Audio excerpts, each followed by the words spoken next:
Madame Nicole Duranton, s'il vous plaît. Merci, Monsieur le Président. La situation des migrants qui fuient des pays en guerre est dramatique.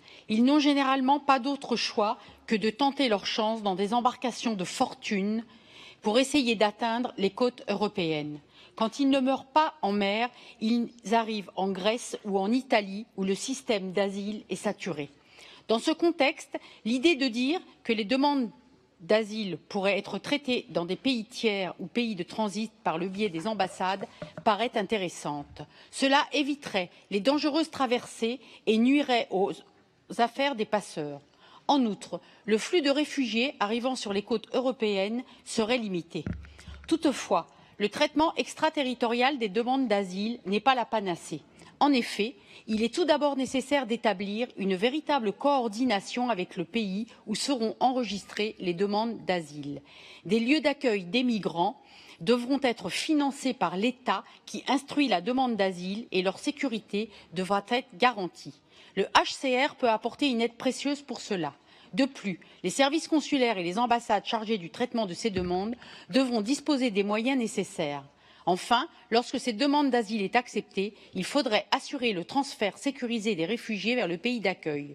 Ce n'est qu'à cette condition que peut être accepté le principe d'une demande d'asile déposée dans un État tiers.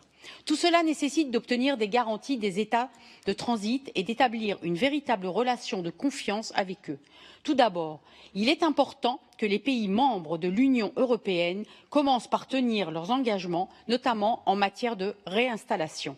Les autorités turques reprochent à l'Union européenne de ne pas avoir respecté les engagements pris dans le cadre de la déclaration de mars 2016 à ce sujet.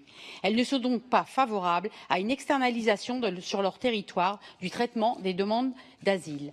De plus, le traitement extraterritorial des demandes d'asile doit se faire dans le respect des droits de l'homme. En cas de refus, les migrants doivent avoir l'assurance que le droit sera respecté dans les pays de transit. La responsabilité de l'Union européenne doit être clairement engagée pour éviter tout refoulement, détention arbitraire ou mauvais traitement. Aujourd'hui, de plus en plus d'États de l'Union européenne s'appuient sur leurs voisins pour limiter l'immigration dans le cadre d'accords bilatéraux. Ceci ne prévoit pas de garantie effective pour les droits des migrants. On verse des subventions conséquentes aux pays voisins pour protéger ses frontières. Le traitement extraterritorial des demandes d'asile ne peut se résumer à cela. Je vous remercie. Thank you, Madame Duranton.